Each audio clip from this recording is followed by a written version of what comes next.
lancer des départements ministériels expérimentateurs, on va d'abord les écouter pour essayer d'expliquer le mieux possible parmi les trois témoins que nous avons pris comment ils ont d'une part préparé l'expérimentation, ensuite comment, quels témoignages ils peuvent apporter sur le déroulement de l'expérimentation, et puis enfin, troisième phase, ce qu'ils sont en train de préparer ou ce qu'ils imaginent pour essayer de maintenir la dynamique de la réforme, parce que, comme on a vu ce matin, la LOLF, ce n'est pas simplement un texte, c'est une réforme de la gestion publique, et donc c'est un long processus de modernisation de cette gestion. Parmi les, donc ce matin également, ça a déjà été évoqué, avec la troisième vague, si on compte la troisième vague, nous en sommes à 16 départements expérimentateurs. Donc ça veut dire qu'il reste encore beaucoup de départements ministériels qui ne se sont pas lancés dans la réforme. Et donc le souhait qu'on va avoir aujourd'hui, c'est d'essayer de les encourager et de leur dire que finalement, malgré les difficultés qui vont peut-être être soulignées, cette réforme, il est possible de la mettre en œuvre et elle apporte, me semble-t-il, beaucoup en termes d'efficacité sur la gestion. Alors, sur ces trois thèmes, préparation de la préfiguration, déroulement de la préfiguration elle-même, et puis ensuite, action à mener pour tenter de dynamiser cette réforme de la gestion publique, parmi les expérimentateurs, je vais commencer par le plus jeune dans l'expérimentation, qui est tout simplement le ministère de l'Enseignement supérieur, avec M. Afifi, qui est le directeur du budget et des affaires générales de ce département ministériel, et qui va nous présenter, qui est le plus récent dans la préparation de la préfiguration. Merci, M. Delage.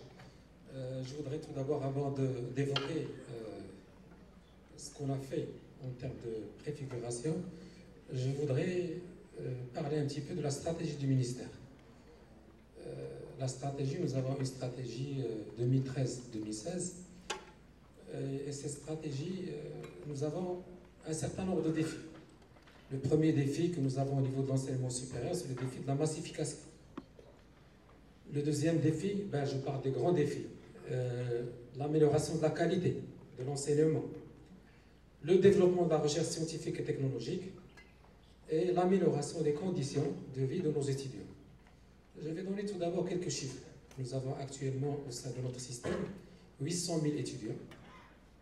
Donc, c'est vraiment important comme chiffre. Cette année, c'est 800 000 étudiants. Et bientôt, en 2020, on va avoir 1,2 million d'étudiants au niveau du Maroc. Ajouté à cela, il y a aussi les boursiers.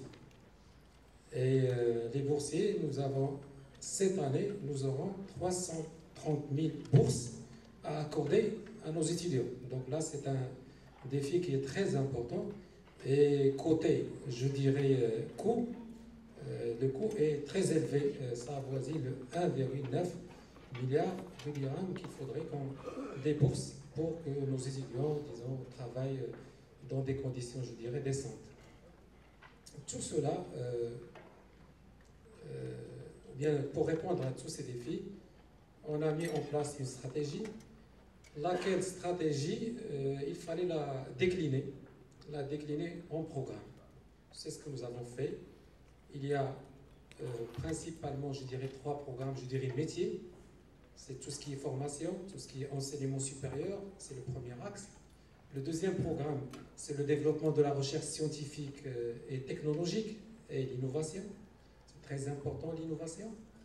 Le troisième programme concerne la vie des étudiants ou bien l'appui social aux étudiants. Et bien sûr, il fallait accompagner tout cela par tout ce qui est gouvernance et pilotage. Autrement dit que toute la stratégie du ministère, il fallait donc lui donner un sens. Il fallait donc la simplifier, mais pas trop la simplifier non plus. Donc nous avons actuellement au sein de notre département 4 programmes. Lesquels programmes, il fallait par la suite travailler sur ces programmes, les décliner en objectifs et ensuite, disons, mettre en place un certain nombre d'indicateurs. Il fallait s'organiser. Et puis le volet organisationnel est très important parce que si on ne s'organise pas, on ne va pas atteindre nos objectifs. La première des choses, on a mis en place un comité de pilotage présidé par Monsieur le secrétaire général, et il y avait les directeurs centraux qui étaient, disons, qui faisaient partie de ce comité de pilotage. Ensuite, nous avons mis en place, je dirais, un groupe de travail, ou bien ce qu'on appelait un comité technique. Ce comité technique, justement, il est constitué d'un certain nombre d'opérationnels, des gens qui travaillent carrément dans le programme, que ce soit au sein de la direction de la recherche scientifique ou bien d'enseignement supérieur ou autre, qui se sont réunis justement pour élaborer les indicateurs. Bien sûr, alors là je vais parler d'expérience avec toutes ses forces et ses faiblesses.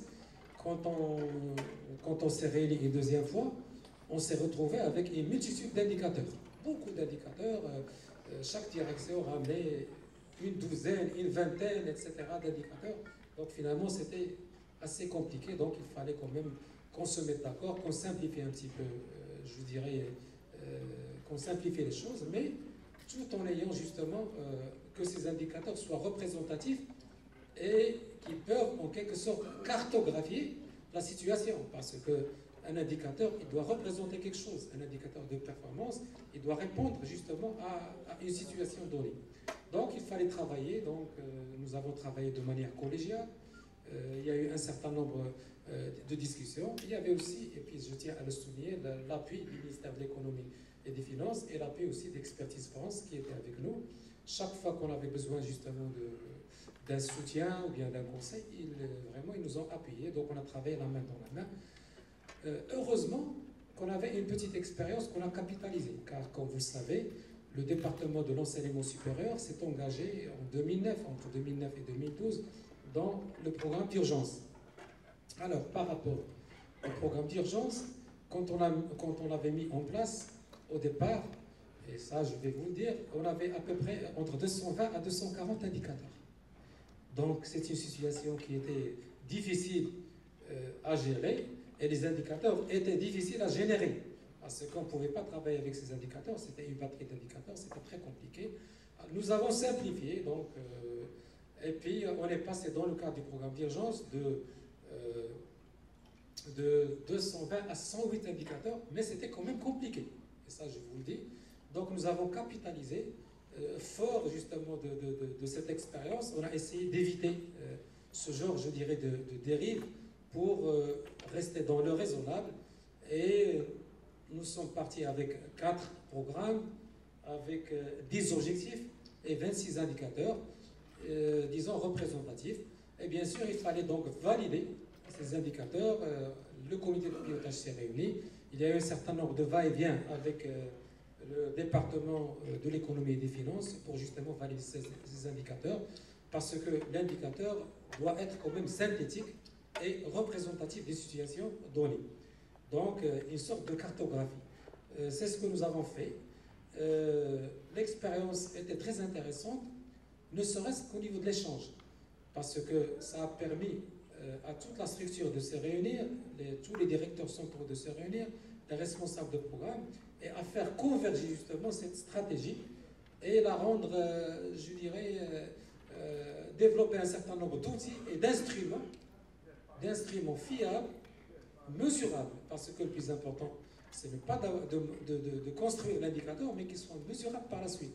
Si l'indicateur est trop complexe, ça va être par la suite difficile à générer, et on aura beaucoup de difficultés entre nous-mêmes et avec le département de l'économie et des finances par la suite. Merci beaucoup, M. Avivi, parce que, alors, vraiment, troisième vague, mais je suis rassuré, parce que vous avez posé à peu près toutes les problématiques et les réponses, effectivement, sur votre dernier point, je trouve important, pour justement la collégialité et l'échange entre les différents responsables de programme, puis les directeurs, les directeurs financiers des ministères, qui puissent échanger entre eux des difficultés, des raisons de succès. En revenant maintenant sur le deuxième vague, un ministère qui a un peu plus d'ancienneté dans l'expérimentation, et avec M. Bailly, qui nous racontait la même chose avec les 3 phases concernant la préparation de l'expérimentation, son déroulement, et puis les actions à venir. Merci, M. Dalage. Effectivement, le ministère de l'Équipement, du Transport et de la Logistique, il a...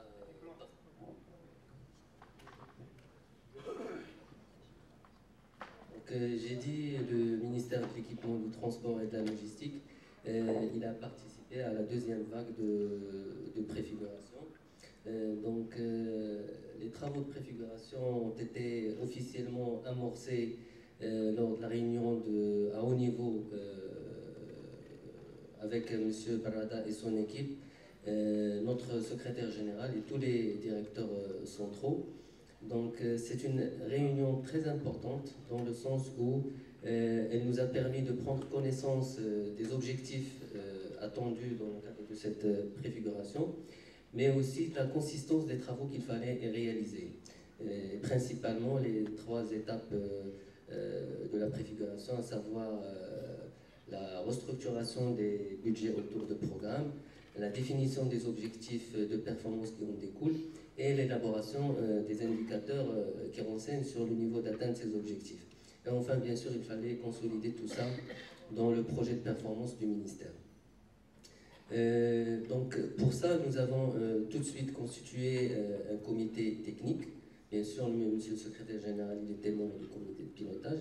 Ce comité technique, il était bien sûr constitué des responsables financiers et des responsables métiers, mais aussi planification de toutes les directions opérationnelles et fonctionnelles. Je pense là que le choix des membres de l'équipe est très pertinent, doit être très pertinent pour la réussite de cette phase de préfiguration. De manière générale, les travaux de ce comité ont été déroulés bien sûr en collaboration avec l'équipe de la direction de budget, mais aussi avec l'accompagnement des experts de la Banque mondiale. Ils ont été déroulés selon une certaine méthodologie de travail. Donc le comité technique, il travaillait en interne, il réfléchissait d'abord, travaillait, proposait des choses dans le cadre de ces étapes de préfiguration, avant d'aller échanger sur ça avec les experts de la Banque mondiale et l'équipe de la direction de budget pour justement améliorer ces propositions et sortir à la fin avec des propositions, des variantes, je dirais, qui ont été soumises à la validation de la hiérarchie, la haute hiérarchie du ministère. Donc là, il faut dire que la hiérarchie a pris un certain nombre de décisions importantes.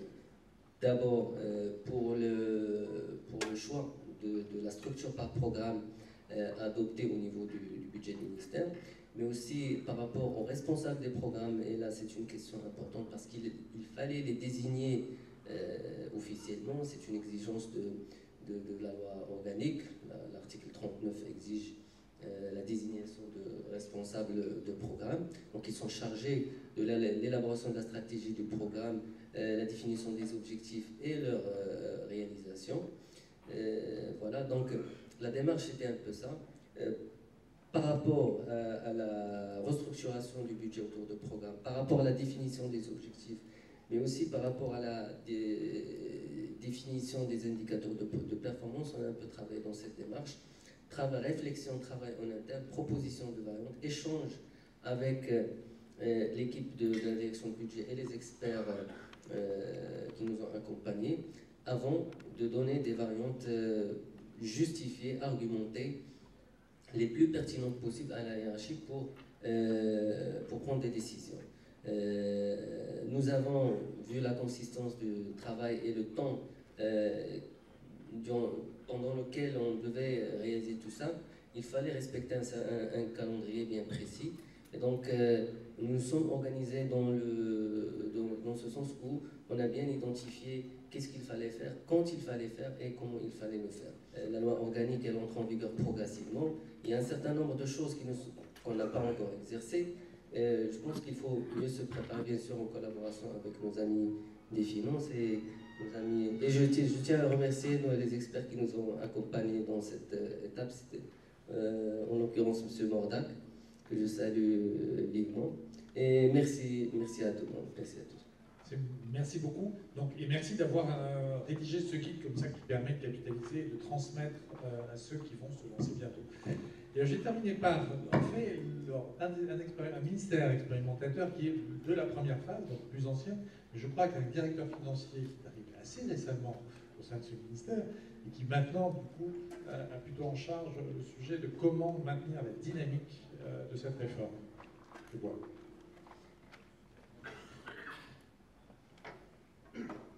Merci, monsieur Delage. Donc, effectivement, je pensais me concentrer un petit peu plus sur la partie future. Néanmoins, avant ça, je vais quand même rappeler 2-3 petites choses. Quelque chose de très important pour nous en tant que direction financière du ministère de l'Agriculture, cette loi organique de la loi de finances est pour nous une formidable opportunité en fait, de modernisation de la façon dont nous gérons tout ce qui est géré contrôle budgétaire et programmation budgétaire. Parce que ça nous a permis d'avoir un sponsorship inespéré pour lancer des projets en fait, de modernisation. Effectivement, pour nous, nous aimerions particulièrement grâce à cela pouvoir mettre sous contrôle en particulier la partie donc, contrôle budgétaire, contrôle de gestion, la partie des indicateurs et surtout mettre sous contrôle tout ce qui est crédit de report d'une part et également, in fine, dans un deuxième temps, et j'y reviendrai, pouvoir faire le lien entre tout ce qui est budget d'investissement et budget de fonctionnement. Et enfin, c'est aussi une chose que je dis souvent aux gens de la direction, nous ne sommes pas en tant que direction financière amenés à porter des jugements de valeur avec les équipes techniques sur ce qu'ils veulent faire. Par exemple, devons-nous, pour nous, planter des oliviers, planter des agrumes, ce n'est pas à nous, la direction financière, d'émettre des jugements par rapport à ça.